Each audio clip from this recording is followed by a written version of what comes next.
வணக்கம். பாகியலட்சுமி சீரியலில் கோபி வீட்டுக்குள்ளார வராரு. அவங்க அப்பா திட்டுறாரு. உள்ளே காலை வச்சு நான் வெட்டிட்டு நான் அம்மா கிட்ட பேசிட்டு போயிருப்பான்ட்டு அவர் எவ்வளோ தூரம் தடுத்தாலும் இவர் உள்ளே வராரு. எதுக்காகடா உள்ளே வந்து அவர் தான் சொல்கிறாருல வெளியே போடான்ட்டு அவங்க அம்மாவும் திட்டுறாங்க. நான் உங்ககிட்ட பேசணுமா, என்னை மன்னிச்சிடுமா, நீ என்னை ஏற்றுக்கவே மாட்டேன்ட்டு அம்மான்னு கூப்பிடாதரா, உனக்கு எனக்கு சம்மந்தம் இல்லைன்ட்டு நேற்றே சொல்லிட்டேன், தலைமொழிகிட்ட இதுக்கு மேலே உனக்கு எனக்கு சம்மந்தம் இல்லை, வெளியில் போடான்னு திட்டுறாங்க. ஏமா அப்படியே பேசிக்கிட்டு இருக்கேன், நான் பண்ணது தப்பு தான் சொல்கிறாரு. கிடையாது, இதுக்கு மேலே உனக்கு எனக்கு அந்த சம்மந்தம் இல்லை, வெளியில் போயில்லாட்டி நானே உன்னை கழுத்து பிடிச்சி வெளியே தள்ளிடுவேன், உன்னை தொட்டால் கூட எனக்கு பாவண்டான்ட்டு அவங்க மூஞ்சி திருப்பிட்டு நிற்கிறாங்க. அதுக்கு மேலே அவருக்கு அங்கே இருக்கிறதுக்கு இஷ்டம் இல்லை. வெளியில் கிளம்புறாரு. திரும்பி பார்த்து நிற்கிறாரு. அவங்க திரும்ப வராங்க. இவர்கிட்ட பேச தான் வராங்களோ நான் ஓனிட்டு இவர் ஆசையாக சிரிச்சுட்டே நிற்கிறாரு. அவங்க வந்து கதவை சாத்திடுறாங்க. இவர் ஷாக் ஆகுறாரு. அங்கே அவங்க அப்பாவே ஷாக் ஆகுறாரு. இந்த அளவுக்கு இவங்க மாறிட்டாங்களேன்னுட்டு இவர் பார்த்து வருத்தப்பட்டுக்கிட்டே போகிறாங்க. நானும் இவ்வளோ தூரம் தப்பு பண்ணியிருக்கேன், அப்போல்லாம் என்னை மன்னிச்சிங்க, ஏற்றுக்கினீங்க, ஆனால் இப்போ நான் உங்களை புரிஞ்சுக்காமல் நடந்துக்கிட்டேன், என்னை மன்னிக்க மாட்டீங்களா, ஏற்றுக்க மாட்டீங்களான்ட்டு அவர் தனக்கு தானே புலம்பிட்டு கிளம்புறாரு. இவங்க வந்து உட்காந்துக்கிட்டு இருக்காங்க.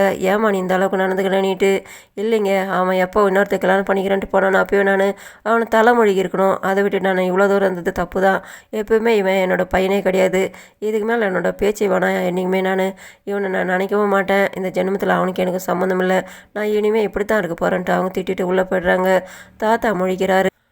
இதே நேரத்தில் அமிர்தம் பாக்கியம் சமையல் பண்ணிக்கிட்டு இருக்காங்க. அப்போது ப்ரொடியூசரை பார்க்குறதுக்காக எழில் போயிருக்கா. எவ்வளோ நேரம் ஆச்சு போயிட்டு இன்னும் ஃபோன் பண்ணலான்னு பேசிக்கிட்டு இருக்கும்போதே வந்துடுவார். ஆனால் போனது அவர் ஏற்றுக்கிறாரு என்னவோ தெரியல, நல்ல விஷயமா தான் வருவார்னு சொல்லிட்டு பேசிக்கிட்டு இருக்காங்க.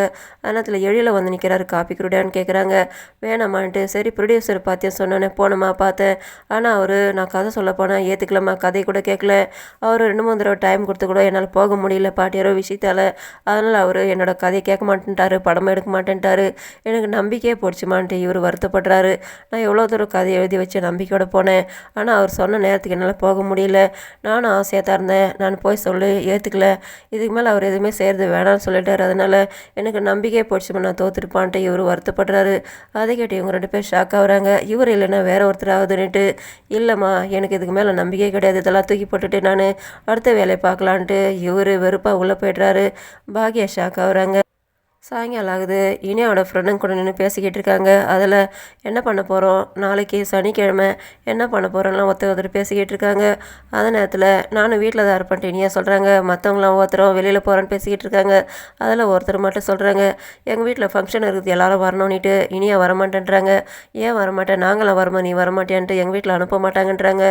சரி பார்ட்டி ஃபங்க்ஷன் தான் அனுப்ப மாட்டாங்க, எனக்கு பிறந்தநாள்னு சொல்லிட்டு வா, எங்கள் வீட்டுக்கு வந்தே வரணும், அதுக்காக ஒரு சின்ன கேக் வெட்டி கணக்கு காட்டி இல்லான்ட்டு அவங்க பேசிக்கிறாங்க. நான் வந்து சீக்கிரம் வந்துடுவேன் பரவாயில்ல, சரி வந்தால் போதும்ன்ட்டு அவங்க. இதே நேரத்தில் மையம் உட்காந்து எழுதிக்கிட்டு இருக்காங்க. ஹோம்ஒர்க் எழுதிட்டேன்ட்டு ராதியா கேட்குறாங்க. எழுதிட்டேன், சரி டைம் ஆச்சு நீ போய் படுன்றாங்க. டாடி வரட்ட பார்த்து பேசிட்டு நான் போகிறேன்றாங்க. அந்த நேரத்தில் கோபியை வராரு.